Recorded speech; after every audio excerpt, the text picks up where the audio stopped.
Ayurveda, Understanding the Doshas with Denise O'Dunn.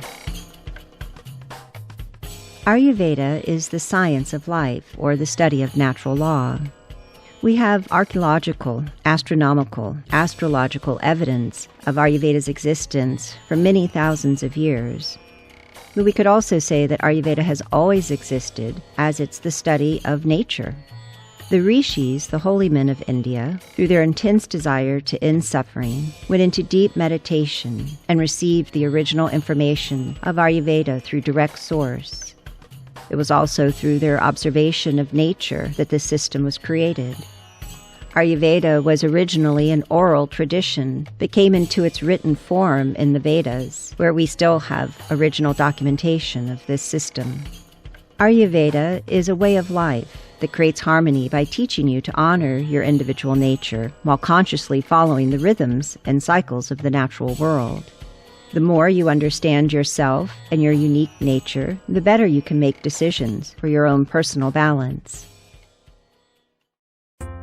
Ayurveda is based on a system including the 5 Mahabhutas, the great elements.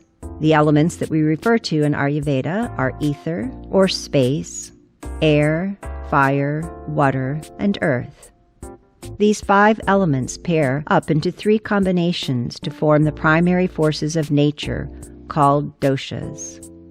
The 3 doshas, or primary forces of nature, are Vata, made up of ether and air, Pitta, made up of fire and water, Kapha, made up of water and earth. Let's look at the doshas individually.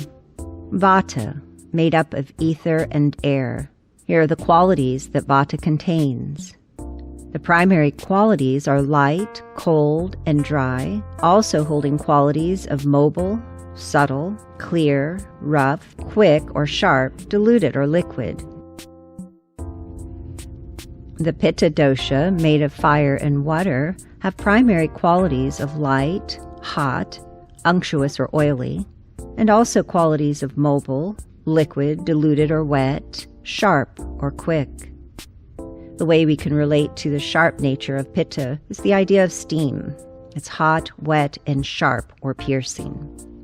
The Kapha dosha is made of water and earth, having primary qualities of heavy, cold, unctuous, or oily, also holding qualities of static or stable, gross, cloudy or sticky, smooth or slimy, slow or dull, also soft, liquid, wet, solid, and dense. We recognize the doshas in nature as we look at our environment. The Vata environment would be a place that's cold, dry, with wide open space, rough terrain. The Pitta environment would be a warm and humid place, steamy, with lush tropical foliage. The Kapha environment would be cool and damp, foggy, where the air is still. Ayurveda also recognizes the influence of the times of day. Assuming that sunrise is 6 a.m., the first Vata period would be 4 hours before the sun rises, from 2 a.m. to 6 a.m. In that time, we start to sleep lighter. Perhaps we wake up, fall back asleep. It's the time that birds are chirping, animals are moving and starting their day. And we're designed to do the same thing. For eons, yogis have known that this is the time of morning for meditation and pranayama. It's time to visualize your day, to become inspired about the day ahead of you. The second Vata time of day is 2 p.m. to 6 p.m., and the quality is similar, but it may be noticed in a decline of energy. You feel like you need to nap or snack to get on with the rest of the day. The Pitta time of day is 10 to 2, daytime, 10 to 2, dark time. 10 a.m. to 2 p.m., Ayurveda says it's a good time to have your largest meal of the day, when we have Agni, the digestive fire, available to support the digestion of that meal.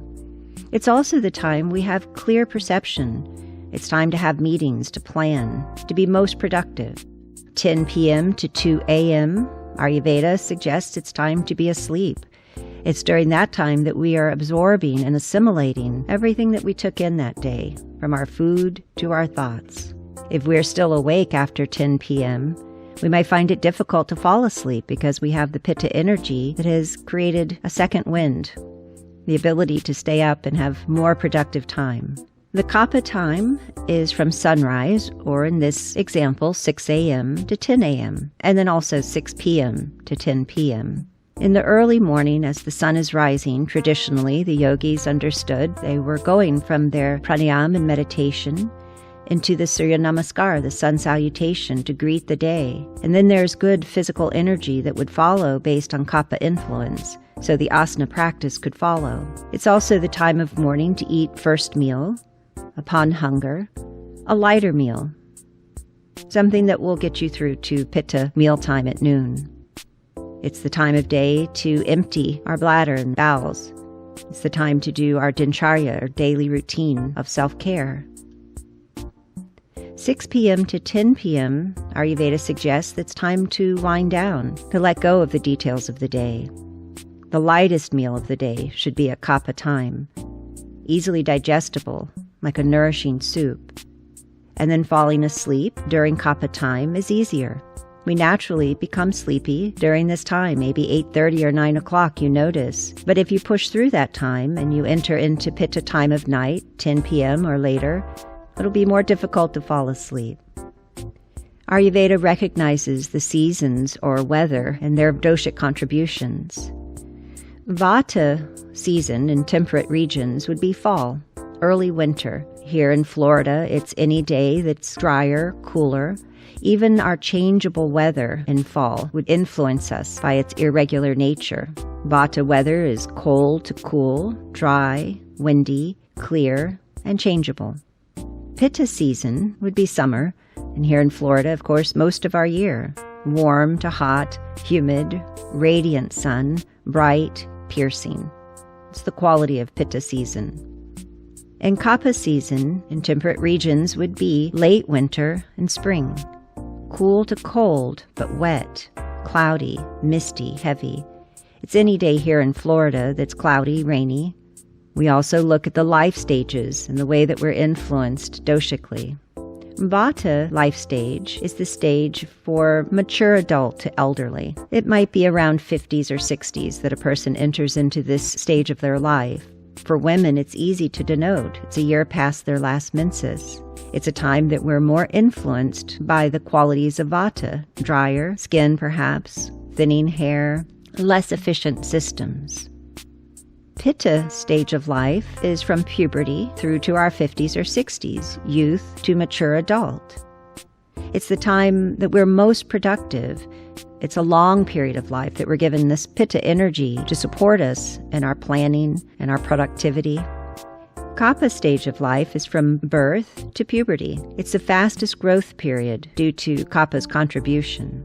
It's a time of developing. So we begin each life with this Kapha influence that will see us through to our Pitta years as we start as young students to move out into the world, to become more independent, to contribute to ourselves, our families, our community. And in our Vata years, although we'll have the influence of Vata, it doesn't mean that we have to stop being productive. The more we understand the influences of the doshas, the more we can help to keep them balanced. So all through life, regardless of the influence of the doshas, we feel balanced. Ayurveda recognizes the doshas in body type, their structure, and their features. A Vata body type is a person who's taller or shorter than average, with thin limbs, slight musculature. Skin that is darker toned skin, even among different races, darker toned skin, but thinner skin, cooler, drier skin. The hair of the Vata person will be a thin amount of hair, but hair that is coarse or curly. Facial features will be longer, narrow, thin, small, but irregular. Vata is the dosha that contributes to any irregular patterns. So Vata person's eyes, one might be slightly different than the other, or the eyes might move or blink quite a bit. They might have irregular teeth that required orthodontics. The physiology of the Vata person, their internal workings, light, dry, cold, irregular. They have a slight appetite. Their digestion might be irregular, causing burping or bloating. Their elimination dry, hard, irregular, creating constipation.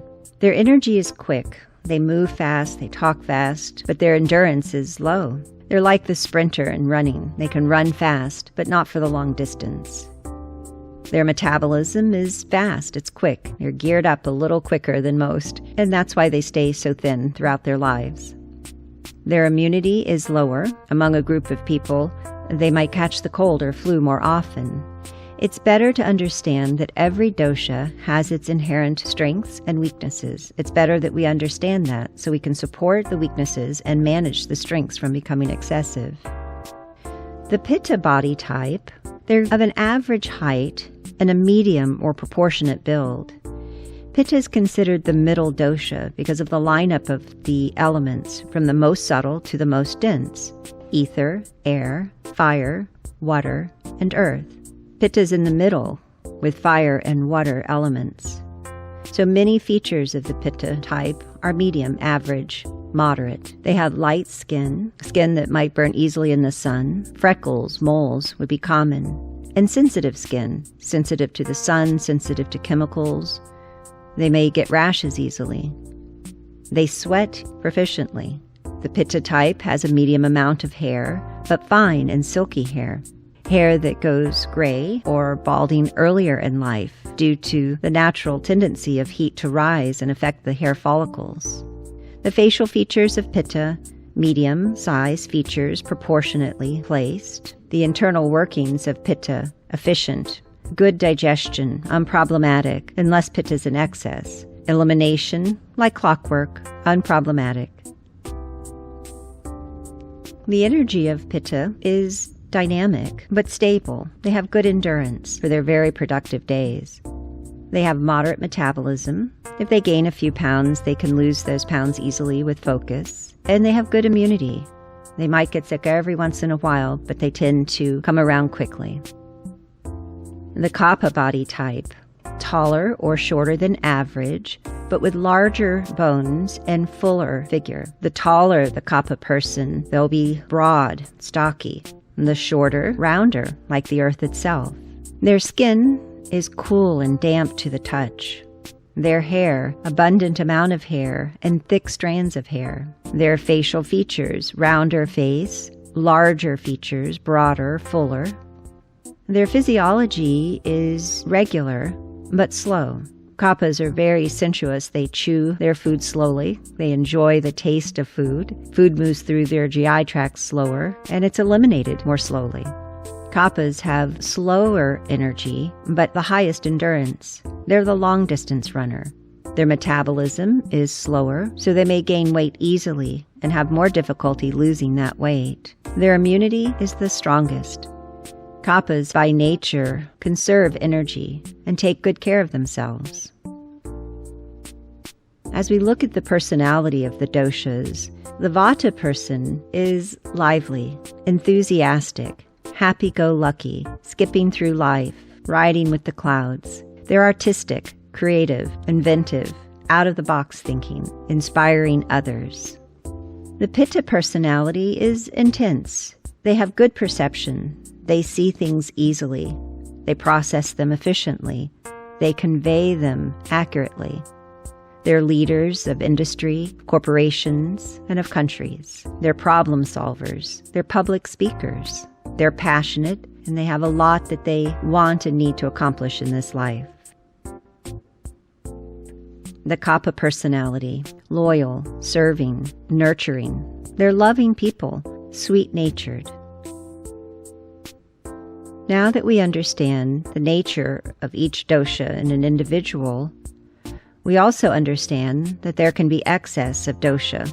If a Vata individual is living in a cold and dry environment, then they may start to carry excess of that dosha. To balance the doshas, we look for opposite actions. For the Vata type, in the slide, we see a person in a bound angle pose with her head to the ground, bringing in earth energy. This is the Kapha dosha that will help to balance her Vata nature. In the top row, center slide, we see a tropical, lush environment like Pitta, and that Pitta heat and unctuous contribution will help to balance the Vata individual.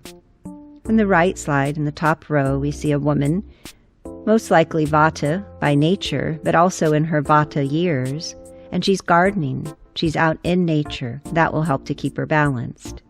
In the lower left slide, a woman who is floating, which Vatas like to float, but she's floating in water, which is going to help keep her grounded. And I like to think this is a warm body of water, which would be all the more balancing. In the bottom right slide, there's a treatment where the individual is having her feet bathed in warm water in a copper bowl with river stones below her feet. There's Pitta and Kapha balancing her. Air and ether are always rising. This is a treatment that helps to bring energy down to ground her. Balancing excess of Pitta, we need measures that are cooling, calming. In the top left slide, we see a woman meditating. She's meditating indoors in a cool room with white features, keeping her balanced.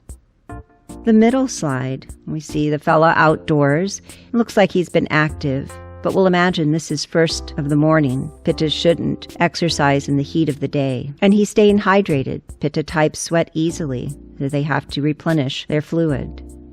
Top right slide, here we have a woman clearly enjoying the snow and the very cold weather. The bottom left slide is showing a woman receiving an abhyanga, a traditional Ayurvedic massage, with the hands displaying very rhythmic movement. Pittas are always looking for regular, synchronized rhythms. The bottom right slide is showing a woman who has taken a moment to be in the shade, which is balancing for Pitta types. But the pink sneakers are showing that she's not taking herself too seriously. She's allowing herself to have fun, and that's important for the intense nature of the Pitta type. To balance the slow and potentially stagnant nature of Kapha, we need movement and stimulation and warmth. The top left picture of the slide is showing a woman running, which of course will help to stimulate her circulation of blood and lymph. In the middle picture, in the top row, we see a fella in a challenging asana, opening himself in this rotation and in an exotic place. Kaphas can become stagnant in their need for routine, so it can be balancing to get them out of their routine on occasion. The top right picture is showing a treatment called Urdhvatan. It's a dry massage with powders that are warming and stimulating. The bottom left picture is showing a couple cycling, which of course is invigorating, but the fact that they're doing this as a couple, when Kapha becomes in excess, they may need another person to come in and encourage them to get out, to move. And the bottom right picture is showing a woman, Kapha in nature, with her arms open wide and chanting to the ethers. Ayurveda explains that bliss is our natural state of being. Ayurveda gives us an understanding of our true nature, an awareness of the way we are affected by the influences we encounter, and the guidance along our path to balance and pure bliss. Namaste.